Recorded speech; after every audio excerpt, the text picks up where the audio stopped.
सन्तुलन खलबलाएको एमालेको आरोप। बहुमतको सरकार ओलीले निकममा प्रमाणित गरेको कांग्रेस माओवादी र जसपाको दाबी। नेकपा एमाले संसदीय दलका उपनेता सुभाष चन्द्र नेङमाङले सर्वोच्च अदालतको फैसलाले राज्यका अङ्गहरूबीचको शक्ति सन्तुलन खलबलिन पुगेको बताएका छन्। शुक्रबार प्रतिनिधि सभाको बैठकमा उपनेता नेङमाङले शेरबहादुर देउवालाई प्रधानमन्त्री बनाउन सर्वोच्च अदालतले परमादेश दिनुले राज्यका अङ्गहरूबीचको नियन्त्रण र सन्तुलनको सिद्धान्त अन्तर्गत नभएकाले राज्यका अङ्गहरूबीचको सन्तुलन गुमेको बताएका हुन्। अदालतको फैसलाले संविधानको अक्षर बहुदलीय शासन प्रणाली र शक्ति पृथकीकरणको सिद्धान्तलाई कमजोर तुल्याएको पनि उनले बताए। संविधानले एउटा त निर्वाचन मार्फत प्रधानमन्त्री आउँछ सोचेको छ, निर्वाचित प्रतिनिधिहरू रहेको संसदबाट देशले प्रधानमन्त्री पाउँछ, प्रधानमन्त्री पाउने पनि थुप्रैवटा त्यहाँनिर धाराहरू छन्, उपधाराहरू छन्। त्यो सबैतिर म व्याख्या गर्न चाहन्न। मैले विभिन्न तरिकाले देशले प्रधानमन्त्री पाउँछ भनेर उल्लेख गर्ने क्रममा म यति जोड्न चाहन्छु विनम्रतापूर्वक, यसमा मेरो अन्यथा टिप्पणी होइन। यो पहिलो पटक हो सभामुख महोदय, संसदबाट होइन, जनताको देशबाट होइन, तर सम्मानित सर्वोच्च अदालतको परमादेशबाट हामीले प्रधानमन्त्री प्राप्त गरेका छौँ। यो मैले कुनै यताउति अन्यथा टिप्पणी होइन, यथार्थ कुरा मैले राखेको। नेता नेङमाङले वर्तमान सरकार जनादेशबाट नभई परमादेशबाट आएको बताए। प्रधानमन्त्री देउवाले यसअघि आफूलाई सरकारमा जाने जनादेश नभएकाले सरकारमा जाँदैनौ भन्ने अभिव्यक्ति दिएको स्मरण गराउँदै नेङमाङले अहिले प्रधानमन्त्री बन्न कसरी जनादेश आयो भन्ने प्रश्न पनि गरे। आवधिक निर्वाचन मार्फत जनताको मन जितेर जसले जनताबाट बहुमत प्राप्त गर्छ ऊ प्रधानमन्त्री हुने, जनताको मन जित्न असफल हुन्छ ऊ प्रतिपक्षको रूपमा सदनमा बस्ने, जिम्मेवार प्रतिपक्षीको भूमिका निर्वाह गर्ने। हामीले त्यो कल्पना गर्यौं, त्यो व्यवस्था गर्यौं। हुन त अब अहिले सम्मान्य प्रधानमन्त्री अगाडि हुनुहुन्छ र उहाँलाई म बधाई दिँदैछु। केही समय अगाडि उहाँले भनेको एउटा कुरा चाहिँ मलाई सम्झना छ। यस्तै प्रसङ्गमा हो, सरकार गठन सठनकै प्रसङ्गमा हामीलाई यसपटक जनताले जनादेश दिएका छैनन्, त्यसकारणले म सरकारमा जानेवाला छैन भनेको अहिले त बधाई दिनुपर्ने पो अवस्था आयो। यो कहिले जनादेश चाहिँ प्राप्त भएछ थाहा छैन, तर म त बधाई दिनको लागि उभिएको छु। खालि मैले उहाँको कोट मात्रै गरेको हो। म भन्दै थिएँ सभामुख महोदय, नेता नेङमाङले आगामी दिनमा देशमा कस्तो प्रणाली बसाउने भन्नेमा ध्यान दिन पनि प्रधानमन्त्री देउवालाई आग्रह गरे। उनले आफूहरू जिम्मेवार प्रतिपक्षको भूमिका निर्वाह गर्ने पनि बताए। आफूहरूले प्रत्येक मन्त्रालयको अनुगमन गर्ने र सरकारले के गरिरहेको छ हेर्ने पनि बताए। स्वाभाविक रूपमा हामी त एउटा प्रतिपक्षमा छौं र हामीले पहिल्यै दिन भनेका छौं, एक मिनट ढिलो नगरिकन हामी जिम्मेवार प्रतिपक्षको रूपमा भूमिका खेल्छौं। हामी कतिसम्म जिम्मेवार हुन्छौं अस्ति साथीहरूले पनि बोलिसक्नुभयो। होइन भने कसबाट सिकेको हो कुनै, त्यसरी चाहिँ सिक्ने हो भने पहिलो दिन नै हामीले हाउस अवरुद्ध गर्नु पर्थ्यो। अध्यादेश पेश भयो, टेबल साथीभाइहरूले त पहिलो दिन नै हाउस अवरुद्ध गर्नुभएको थियो। तर हामी जिम्मेवार प्रतिपक्ष भएको नाताले पार्लियामेन्टले पहिलो दिन नै अध्यादेशको बारेमा जानकारी पाउनु उसको अधिकार हो, पार्लियामेन्टको अधिकार हो, सांसदको अधिकार हो भनेर हामीले त्यसलाई जिम्मेवारीपूर्वक ग्रहण गर्यौं। हाउसमा हामीले कुनै त्यस्तो खालको विरोध गरेनौं।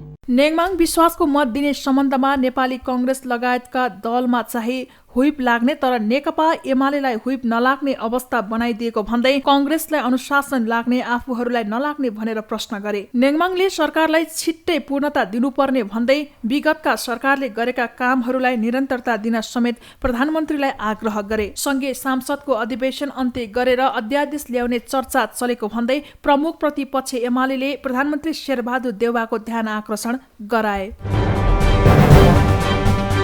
जनता समाजवादी पार्टीका महेन्द्र राय यादवले तत्कालीन प्रधानमन्त्री केपी ओलीले जनता समाजवादीका 32 जना सांसदको हस्ताक्षर बोकेर राष्ट्रपतिकोमा कुन आधारमा जानुभयो भन्दै प्रश्न गरेका छन्। शुक्रबार प्रधानमन्त्री शेरबहादुर देउवालाई बधाई दिँदै उनले ओली नेतृत्वको सरकारले विगतमा पटक पटक संविधानको उल्लङ्घन गरेको तर दोष अरूलाई लगाइरहेको बताएका हुन्। मधेसवादी दललाई विभाजन गर्ने गरी अध्यादेश ल्याएको कुरा समेत उनले स्मरण गरे। ओलीले कानून विधिको शासनको उल्लङ्घन गरेर उपलब्धिहरू समाप्त गर्न खोजेको उनको आरोप छ। विगतमा र अहिले भर्खरै प्रतिपक्षबाट केही कुराहरू उठेको छ र म स्मरण गर्न चाहन्छु। विगतका सरकारले कुन नियतले अध्यादेश ल्याएर मधेसवादी पार्टीहरूलाई दल विभाजनको होइन अध्यादेश ल्याउनु हो? किन उहाँले वापस गर्नुभयो? उहाँको संस्कृति र संस्कार भनेको देशमा अहिले हामीले सुन्दैछौँ कि 30 वटा अध्यादेश ल्याउनु भएको छ। कि यो मुलुकमा लोकतन्त्र, यो देशमा होइन सँगै लोकतान्त्रिक गणतन्त्र छ, विधान छ कि छैन, संसद छ कि छैन, कानुन छ कि छैन, विधिको शासन छ कि छैन? यसरी उहाँले जुन प्रकारको अध्यादेशबाट ल्याउने जुन प्रयास गर्नुभयो यसले स्वाभाविक रूपमा नेपाली जनतामा एउटा त्यति बेला एउटा प्रसिद्धि निर्माण भएको थियो। बहुमतको सरकारले देशमा सरकार चलाउन नसक्ने प्रमाणित भएकाले गठबन्धनको सरकारले देशमा समस्या समाधानमा ध्यान दिनुपर्ने उनको भनाइ छ। जसपाका नेता अनिल कुमार झाले प्रधानमन्त्री शेरबहादुर देउवा नेतृत्वको सरकारले देश, मधेस र जनताका लागि फलदायी काम गर्नुपर्ने बताए। उनले रेशम चौधरी लगायतका राजबन्दीहरूको अविलम्ब रिहाई गर्न माग गरे। लामो समयदेखि जेल जीवन बिताइरहनुभएका यही संघीय संसदका सदस्य रेशम चौधरीको रिहाई र उहाँ लगायतका अन्य धेरै कैदीबन्दीहरू झुटा मुद्दामा फसाइएर जेल जीवन वारेन्टेड छन्। जेल जीवन बिताइरहेकाहरूको रिहाई र वारेन्टेडहरूको मुद्दा फिर्ताको लागि पूर्ववर्ती सरकारबाट भएका कार्यहरूलाई अगाडि बढाउन र यसलाई कम्प्लिट गर्न म पार्टीको तर्फबाट सम्माननीय प्रधानमन्त्रीज्यूको ध्यान आकर्षण गराउन चाहन्छु।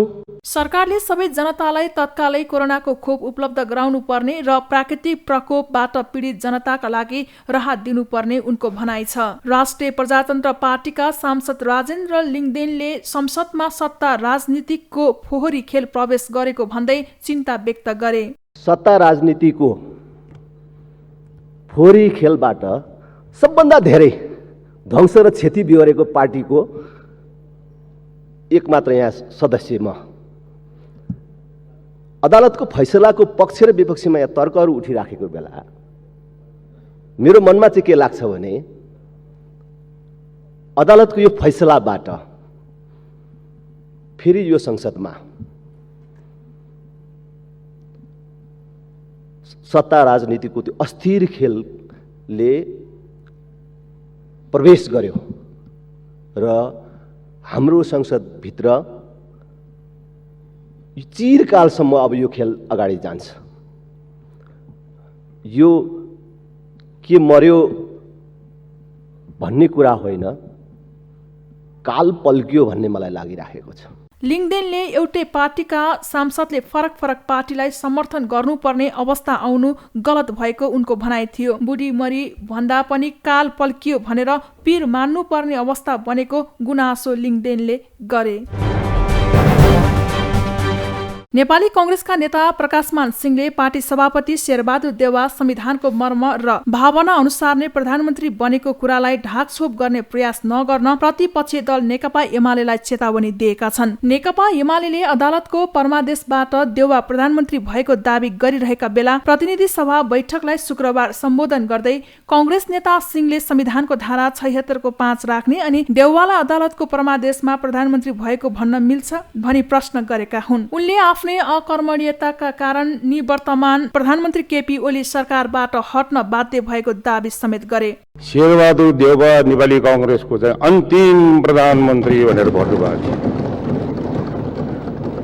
तर अब झन्डै 2/3 बहुमत प्राप्त गरेको सरकार केपी ओलीको नेपाल कम्युनिस्ट पार्टीको चाहिँ सरकारले के गर्यो? उहाँले आफ्नै यो चाहिँ भनौँ न घरलाई आफ्नो पार्लियामेन्ट्री पार्टी भित्र व्यवस्थापन गर्न नसकेको र पार्टी व्यवस्थित गर्न नसकेको, जनतालाई दिएको चाहिँ बाचा पूरा गर्न नसकेको, यो चाहिँ पदलाई यो चाहिँ कस्तो हो भन्दाखेरि विधिको शासनलाई विधि मिचेर मेरो चाहिँ बहुमत प्रचण्ड बहुमत छ भनेर चाहिँ 3 महिनामा उहाँले स्वयं आफैले फोरकास्ट उहाँ आफैले छोडेर हाम्रो चाहिँ पार्टीका सभापति दलका नेता सम्माननीय प्रधानमन्त्रीज्यू आज प्रधानमन्त्री हुनुभएको छ।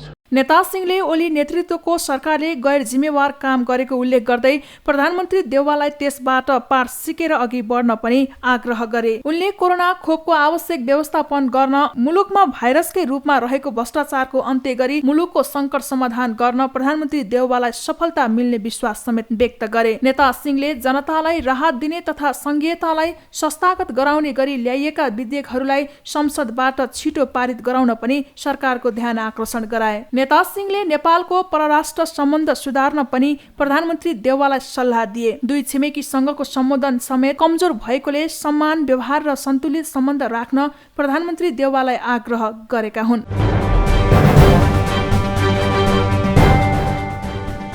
ऋण खोजेर भए पनि खोप उपलब्ध गराउने प्रधानमन्त्री देउवाको प्रतिबद्धता, गठबन्धनले जनअपेक्षा पूरा गर्ने बाचा। प्रधानमन्त्री शेरबहादुर देउवाले नेपाली जनतालाई ऋण खोजेर भए पनि खोप उपलब्ध गराउने प्रतिबद्धता व्यक्त गरेका छन्। शुक्रबारको प्रतिनिधि सभा बैठकमा प्रधानमन्त्री देउवाले यस्तो बताएका हुन्। उनले अब आफ्नो सरकारको पहिलो प्राथमिकता कोरोना खोप भएको भन्दै जति महँगो भए पनि किनेर सबैलाई उपलब्ध गराउने बताए। हामीले जो बाचा गरेका छौँ त्यो हामी पुरा गरेर छोड्छौँ। अघि निमक्रीका सांसदले पनि भन्नुभयो खोपको सम्बन्धमा हामी चाहिँ नि अरूले पनि भन्नुभयो हाम्रो प्राथमिकता हो यो। हामी चाहिँ नि ऋण लगाएर सापड लिएर भए पनि जहाँ जहाँबाट पाइन्छ जति महँगो भए पनि हामी किनेर पनि नेपाली जनतालाई खोप पुर्याउने हामी प्रतिबद्ध गरेका छौँ। हामीले अवश्य नै हामी पुर्याउने विश्वास दिलाउन चाहन्छु। प्रधानमन्त्री देउवाले आफूलाई विश्वासको मत दिन कुनै पनि पार्टीलाई अनुरोध गरेको तर हुइप नलगाएको स्पष्ट पारे। एमाले नेता नेङमाङले हुइप लगाएको आरोप लगाएपछि उनले यस्तो जवाफ दिएका हुन्। संविधान सभा अध्यक्ष समेत रहेका एमाले संसदीय दलका उपनेता सुभाष नेङमाङले संविधानको गलत व्याख्या गरेको आरोप प्रधानमन्त्री देउवाले लगाए। 76.5 किन लेख्नुभयो भन्ने सोध्नेवाला थिए। उहाँ सभामुख हुनुहुन्थ्यो। उहाँले के बोल्नुभएको थियो भने अब कहिले पनि बिचमा कहिले पनि यो संविधान भत्किने छैन, पार्लियामेन्ट भङ्ग हुने छैन भनेर उहाँले बोल्नुभएकै मैले जल्दी सम्झिरहन्छु।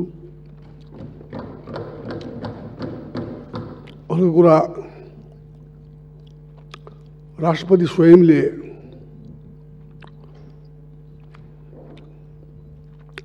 सत्र 5 धारा अनुसार कुनै पनि सांसदले बहुल पुर्याउन सक्छ भने आउनुहोस् भनेर लेखेकै हो, उहाँले आह्वान गरेकै हो। उहाँले यार त्यसको स्पष्ट दिनुपर्नेमा उल्टा चाहिने हुइप लगायो काङ्ग्रेसले। हामीले सुरुवातले हामीले कहिले हुइप लगाएको छैन। हामीले अनुरोध पार्टीका मान्ने सबै साथीहरूलाई काठमाडौँ आइदिनुहोस् भनेर अनुरोध गर्नु हुइप भएन नि, अनिवार्य उपस्थित भनेको छौँ। हामीले त अनुरोध गरेका हौँ, भोट हालिदेऊ, हामीलाई भोट हाल भन्नु। अरू पार्टीलाई पनि हामीले त्यस्तो अनुरोध गरेका हौँ। संविधानको धारा 76 को 5 बारे अरूलाई भन्दा नेङमाङलाई बढी थाहा भएको तर गलत व्याख्या गरेको उल्लेख गरेका हुन्। नेङमाङले अब कहिले पनि संविधान भत्किने छैन र संसद भङ्ग हुने छैन भनेको आफूले सम्झिरहेको देउवाको भनाइ थियो। देउवाले गठबन्धनले गरेका बाचा पूरा गरेर छाड्ने बताए। संसदको कार्यकाल पूरा गरेर देखिने किसिमका केही काम गर्न चाहेको उनको भनाइ थियो। एमाले नेता नेपालले दिए ओलीलाई महाराजाको संज्ञा, दम्ब कायमै रहेकाले एकतामा समस्या आएको भनाई। नेकपा एमालेका नेता माधव कुमार नेपालले आम माफीको घोषणा गरेको विषयलाई लिएर अध्यक्ष केपी शर्मा ओलीप्रति कटाक्ष गरेका छन्। पुष्पलाल स्मृति दिवसको सन्दर्भमा शुक्रबार ललितपुरमा आयोजित कार्यक्रममा नेता नेपालले ओलीलाई महाराज धिराजको संज्ञा दिएका हुन्। ओलीमा महाराज धिराजको शैली र दम्ब कायम नै रहेकाले एकतामा समस्या आएको उनको भनाइ छ। नेकपा एमाले भित्रको संकट के थाहा छ? पछिल्लो संकट हिजो महामहिम श्री 5 महाराज धिराजबाट अभिव्यक्ति आयो। माधव नेपाल लगायत मान्य सदस्यहरूमाथि जति पनि गरिएको छ स्पष्टीकरण त्यसलाई आम माफी दिइन्छ। Amnesty is granted. कति हामी गदगद महाराजा धिराजुवा छ, हामी गदगद भयौँ। वाह वाह वाह, हाम्रो महाराज धिराज कति खुसी भएछ, हामीलाई आम माफी मिलेछ। नाच्नु पर्ने भयो, खुसी हुनुपर्ने भयो। यही हो प्रवृत्ति, यसैलाई कम्युनिस्ट प्रवृत्ति भनिन्छ। स्पष्टीकरण सोध्नु गल्ती भयो, मैले त्यो हतार गरेँ, त्यो मैले फिर्ता लिएको छु भनिदिएको भए के हाइट घट्थ्यो? नेता नेपालले स्पष्टीकरण सोध्नु गल्ती थियो भनेर भन्नुपर्नेमा ओलीले त्यसो नगरेको टिप्पणी गरे। सत्ताबाट बाहिरिएपछि पनि ओलीको शैलीमा सुधार नआएको उनको ठम्माइ छ। नेपालले सत्ताले दम्ब पैदा गर्ने भन्दै मैदान छाडेर नभाग्ने पनि स्पष्ट पारे। नेपालले आफूलाई तर्साउन ओली पक्षले रातिको समयमा गुण्डा पठाएको आरोप समेत लगाए। दिउँसो म भक्तपुरमा गएँ, 1001 सदस्य पिपुल्स भोलिन्टियर। मैले भने डन प्रवृत्ति नसिक्नु, सताउने काम नगर्नु। अहिले माधव नेपालको वरिपरि घरको वरिपरि गएर चाहिँ त्यो बाँदर जुलुस निकाल्ने बाँदरे प्रवृत्ति नबोक्नु। माधव नेपालको घरको छेउमाको रिङ रोडमा बस्दाखेरि मारमुङ्ग्रीहरू 25 जनाको संख्यामा राति 10 बजे पुगेका थिए। म ठ्याक्क त्यो ठाउँमा तल झर्दाखेरि यसो हेरेको त बाफ रे बाफ, उपर खुट्टी लगाएर मोटरसाइकलमा बसेका जन्मै माधव नेपाललाई तर्साउँछु। तर्सिने मान्छे कस्ता कस्ता त कहाँ गए, अनि यिनीहरू आएर माधव नेपाल तर्साउँथे।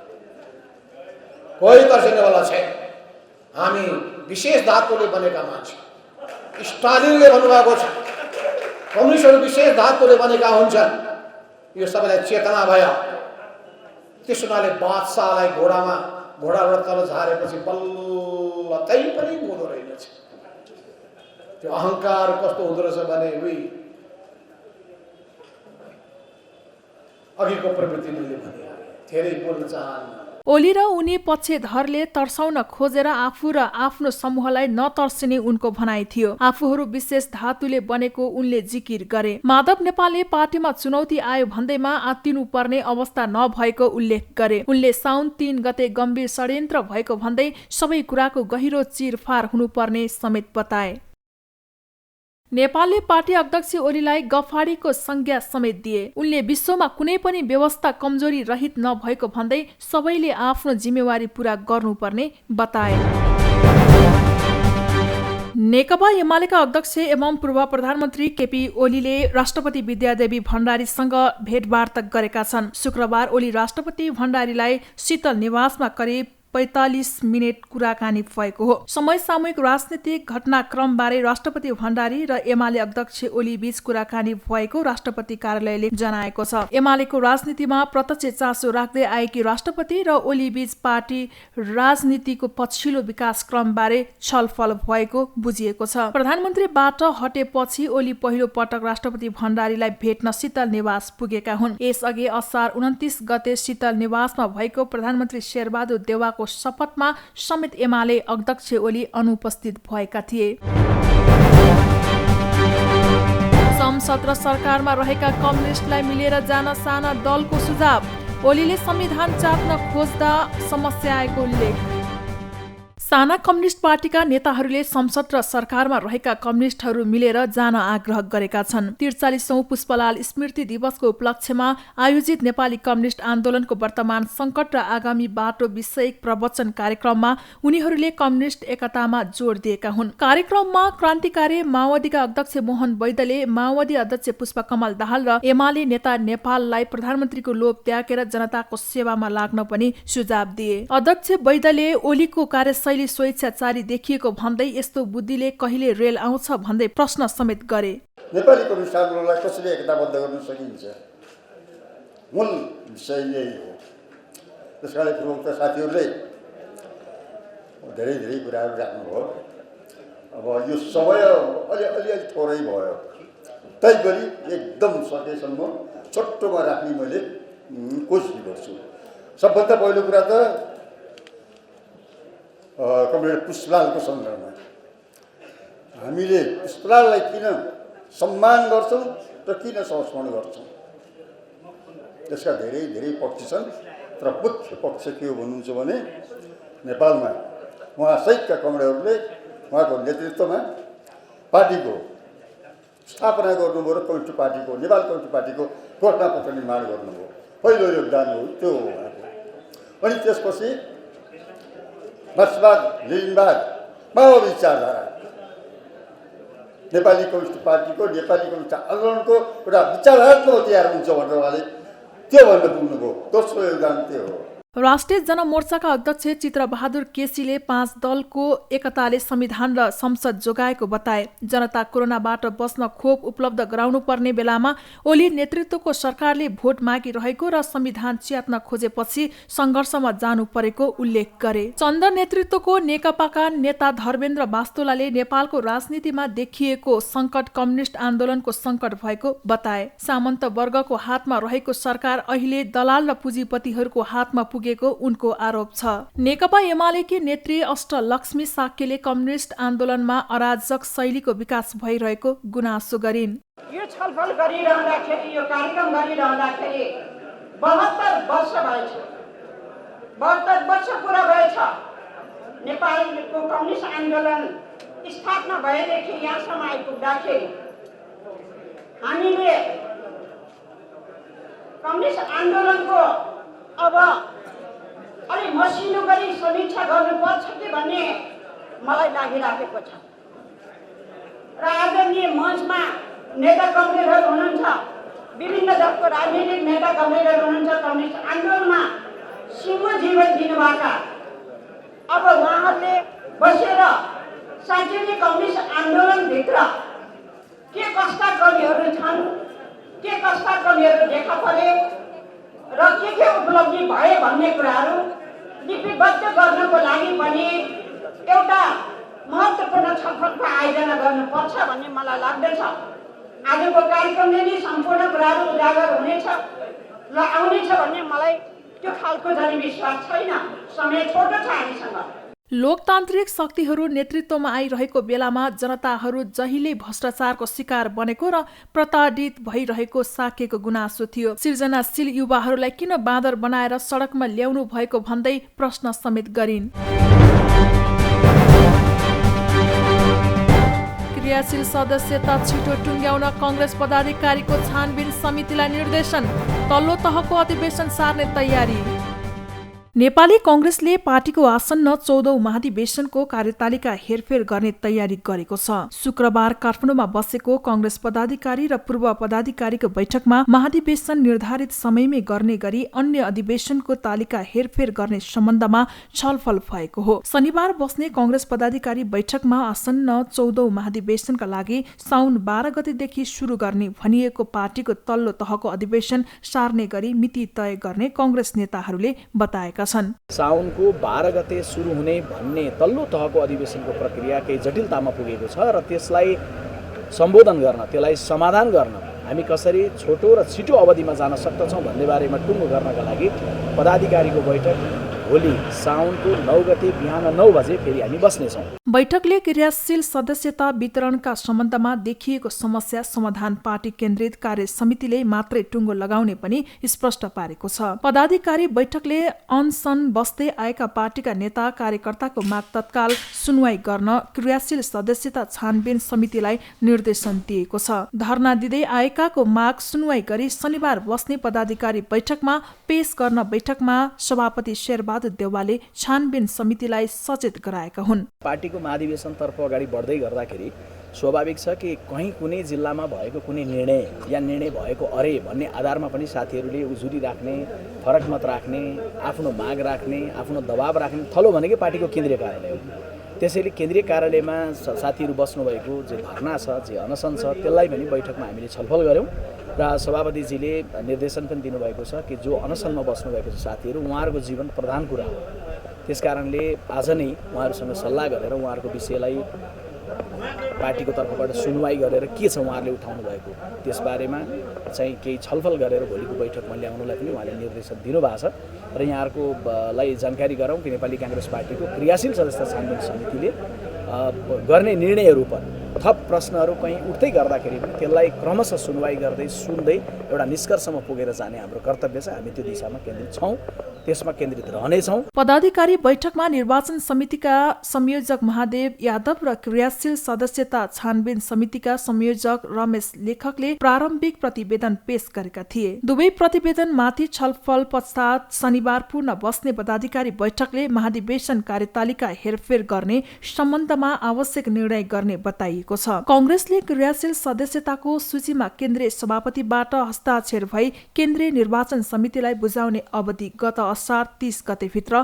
तोकेको थियो। केही जिल्लाको विवादका कारण उक्त कार्य अहिलेसम्म सम्पन्न हुन नसकेकाले पनि महाधिवेशन तालिका प्रभावित हुने निश्चित छ। कांग्रेसको गत असार 4 गते सम्पन्न केन्द्रीय कार्यसमिति बैठकले पार्टीको 14औं महाधिवेशन आगामी भदौ 16 देखि 19 गतेसम्म काठमाडौँमा गर्ने संशोधित कार्यतालिका पारित गरिसकेको छ। नेपालमा एकै दिन 2900 भन्दा बढी कोरोना संक्रमित थपिए, थप 18 जनाको मृत्यु। शुक्रबार 2977 जना कोरोना संक्रमित थपिएका छन्। पीसीआर परीक्षणमा 1982 र एन्टिजेन विधिबाट परीक्षण गर्दा 995 जनामा संक्रमण देखिएको हो। काठमाडौँ उपत्यकामा 613 कोरोना संक्रमित फेला परेका छन्। काठमाडौँमा 410, भक्तपुरमा 69 र ललितपुरमा 134 जना संक्रमित थपिएका हुन्। त्यस्तै 1678 जना संक्रमित उपचार पश्चात निको भई घर फर्केका छन्। हालसम्म 6,39,368 जना कोरोना भाइरसको संक्रमणबाट मुक्त भएका छन्। हाल देशभर कोरोना भाइरसका सक्रिय संक्रमितहरूको संख्या 27,375 रहेको छ। थप 18 जनाको संक्रमणका कारण मृत्यु भएको मन्त्रालयले जनाएको छ। यससँगै हालसम्म कोरोना संक्रमणबाट मृत्यु हुनेको संख्या 9,679 पुगेको छ। र बजेट अध्यादेशको टुङ्गो लागेपछि मात्रै संशोधन अघि बढाउने सरकारको तयारी। अर्थतन्त्रको अवस्थाबारे श्वेत पत्र सार्वजनिक गरिने। अर्थमन्त्री जनार्दन शर्माले संसदबाट बजेट अध्यादेशको टुङ्गो लागेपछि मात्रै बजेट संशोधनको तयारी सुरु हुने स्पष्ट पारेका छन्। शुक्रबार नेपाल आर्थिक पत्रकार समाज सेजनसँग मन्त्रालयमा भएको भेटमा बोल्दै अर्थमन्त्री शर्माले संसदबाट अध्यादेशको टुङ्गो लागेपछि मात्रै संशोधनको कार्य अगाडि बढाइने बताए। अर्थमन्त्री शर्माले अध्यादेशको टुङ्गो नलागेकाले संशोधन गर्न समस्या भएको बताए। ओली नेतृत्वका सरकारले अध्यादेश मार्फत ल्याएको बजेट यति बेला संसदमा पेश गरिएको छ। अर्थमन्त्री शर्माले अर्थतन्त्रको समग्र अवस्थालाई मूल्याङ्कन गरी श्वेत पत्र वा यथार्थ पत्र ल्याउने विषयमा तयारी भइरहेको बताए। कर्जाको कुरा हेर्यो भने नि विगतको 5 वर्ष अघिसम्म 1300 अर्ब भएको कर्जा अहिले आएर 3700 अर्ब पुगेको रहेछ हैन। अब यसको परिणामले पनि केही आर्थिक वृद्धि त भएको छ, तर समग्रमा हामीले अब एउटा ठुलो बजेटमा सानो पुँजीगत खर्च छुट्याउँछौँ हामी। त्यसलाई कसरी वृद्धि गर्ने चुनौती छ। वृद्धि गरेर पनि खर्च गर्ने झन् महा चुनौती छ। यी चुनौतीहरू छन्। अब यसलाई सामना गर्नका लागि मैले अस्ति भनेको छु, अब यो अवधिबाटै सुरुबाटै हामीले त्यसलाई समस्यालाई हल गर्दै जानुपर्छ र हाम्रो काम गर्ने तौर तरिकाहरू कुरा छन् नि त। यो राज्य भनेको त जनतालाई फेसिलिटेट गर्ने एउटा सहजीकरण गर्ने निकाय हुनुपर्नेमा हाम्रा आफ्नै संरचनाहरूले जटिलतामा हालिदिने खालका जे छन् नि विकास निर्माणका कुराहरू गर्दाखेरि, लगानीका कुराहरू गर्दाखेरि त्यसलाई पनि सहज बनाउनै पर्नेछ। त्यसलाई पनि सहज बनाउने हो। हुन त यो धेरै ठुलो मुद्दा छ, धेरै ठुलो मुद्दा छ। समग्र पुनर्संरचनासँग सम्बन्धित छ यो कुरा। तर पनि अहिले सम्भव भएको ठाउँबाट हामी त्यसलाई सहज गराउने हो। जहाँ आएको कुरा गर्नुभयो, आएको कुराको प्रतिवेदन म अध्ययन गर्दैछु। सरकारको प्राथमिकतामा अहिले कोरोना विरुद्धको खोप रहेको उल्लेख गर्दै अर्थमन्त्री शर्माले सबै वर्ग र समुदायमा खोप पुर्याउन सकेमा यसले व्यापार व्यवसायमा पनि सकारात्मक प्रभाव पार्नेमा सरकार सचेत रहेको बताए। हाल ठेक्कापट्टा प्रणालीमा समस्या रहेको भन्दै त्यसलाई समाधान गर्न पनि सरकारको ध्यान गएको समेत अर्थमन्त्री शर्माको भनाइ छ। उनले कोरोना महामारीका कारण पर्यटन लगायतका क्षेत्र अत्यन्तै प्रभावित भएको भन्दै त्यस्ता क्षेत्रलाई समेट्नेमा ध्यान दिएको पनि बताए। मन्त्री शर्माले आफ्नो कार्यकालमा पारदर्शितालाई उच्च प्राथमिकता दिएको भन्दै सरकारका सबै काम कारबाही पारदर्शी हुने समेत स्पष्ट पारे।